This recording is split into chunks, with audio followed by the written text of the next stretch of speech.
Ne yapıyorsunuz? Bir yıldır görüşmüyoruz ha. Hani kaptın mı? Yeni yol şakası falan. Hani kapış? Gerçi dur bir saniye. Ben en son videoyu ne zaman atmıştım ki?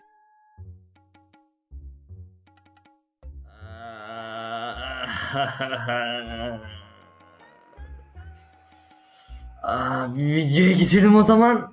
Bir ara bizim evde bayağı bir böcek vardı, tamam mı? Bayağı bir böcek. Hani mutfakta açıyorsun bir dolabı, garanti bir hamam böceği fırlıyor oradan. Hani bir yerden sonra o kadar alıştım ki bu duruma, evin evcil hayvanıymış gibi selam verip geçer hale geldim. Babamsa bu tür durumlarda bir bezle böceği yakalayıp direkt pencereden atarak sorunu çözüyordu. Evin yüksekliği de bir böceğin hasar alacağı kadar yüksek olmadığından iki tarafta GGVP iyi oyunu deyip işine devam ediyordu. Bu arada bölüyorum da şu an odada bir tane sinek var. Ses çıkarıp duruyor. Çıksın diye pencereyi açtım. Cama kafa atıp duruyor. Tutturamıyor boşluğu. Öyle yani. Neyse işte saat tam gece 2. Ben de bir sebepten dolayı hala uyanığım ya da sonradan uyanmışım. Tam hatırlamıyorum. Yatmaya gidiyorum. Koridordayken bir baktım. Bir hamam böceği. Ben tepki verene kadar oturma odasına girdi. O kadar geç saatte normalde tepki vermez yatardım ama oturma odasına gittiğini görünce dedim bu başka odalara yayılmasın. Ben bunu yakalayayım. Mutfaktan aldım bir kağıt havlu. Böceği üstüne denk getirmeye çalışıyorum. Ama başarsam bile birkaç saniye sonra böcek kendini yere atarak kaçıyor. Ben de dedim ki peçetenin üstüne bir bardak kapatayım. Bu sayede sorun yaşamadan alıp atarım. Ancak benim düşündüğüm taktik bardağın altına karton gibi sert ve bükülmeyen bir şeyle kapattığımızda işe yarıyordu. Peçete gibi ince bir şeyle yapınca yamuldu ve böcek oradan kaçtı. Ben sıradaki hamlemi yapamadan duvara tırmanıverdi. Ben de bir plan kurdum.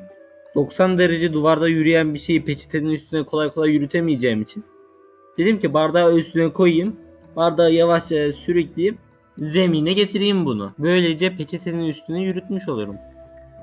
Ancak sanırım bardağı biraz hızlı hareket ettirmişim ki böcek bardağın hızına yetişemedi.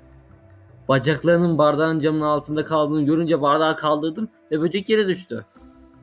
Yanında da 3 tane bacak bağımsız bir şekilde duruyordu. Birkaç saniye ne olduğunu anlamaya çalıştım. Her gün bacakları kopmuş bir hamam böceği görmüyorsunuz sonuçta. O da yatıyordu orada, hafiften kıpırdamaya çalışıyordu. Hani muhtemelen biliyorsunuzdur. Hamam böcekleri organlarını kaybetseler bile, uzuvlarını kaybetseler bile kolay kolay ölmezler. Benim de aklıma bir fikir geldi. Uygulamak için hamam böceğini yine peçeteyle tutmak için hareket yaptım. Hayatımda ilk kez bir hamam böceğinin kanatları olduğunu da orada gördüm. Öyle bir çırpınmaya başladı ki şuncacık kalan gücüyle bile hayatta kalmaya olan inancını görmek hayretler verici ve bir o kadar da korkutucuydu. En sonunda böceği yakaladım ve planımı uygulamak için onu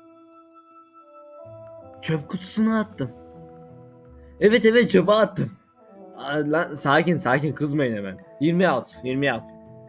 Şimdi ben bunu evde ya da dışarıda bıraksam bu açlıktan ölüp gidecek. Hareket edemiyor sonuçta. Yavaş ve acılı bir ölüm olacak onun için. Onun yerine mutfaktaki çöp kutusuna attım ki karpuz kabuklarının üzerinde hareket bile etmesine gerek kalmadan yiyecek bir şeyler bulsun. Hani bu durumda yapabileceğim en iyi şey bu yani. Değil mi? Değil mi? Merhaba. İzlediğiniz için teşekkürler. Normalde bu projeyi bayağı erkenden başlamıştım. Şu ilk animasyon videosu bittiğinden bir yıl sonra falan başlamıştım. Araya FNAF animasyonunu yetiştireceğim diye olmuş sana 3 yıl. Animasyon üstünde çalışırken de sık biraz bu yüzden rahatsız oldum. Hani ses kaydı 2 yıllık. 2 yıl önceki kendimin yaptığı boş lafları, edebiyatları falan dinlemek gerçekten korkutucu ve etkileyici. Yani ses konusunda biraz rahatsız edici geldi bana açıkçası. Umarım size de aynı şekilde hissettirmemiştir ve en azından görsel olarak tatmin olmuşsunuzdur. Bu videodan sonra daha kısa süreli ama daha kaliteli bir metrajda bir video üstünde çalışacağım. Bu videoyu biraz daha şey yaptım. Aradan hani eski proje olduğu için aradan çıksın maksadıyla yaptım biraz.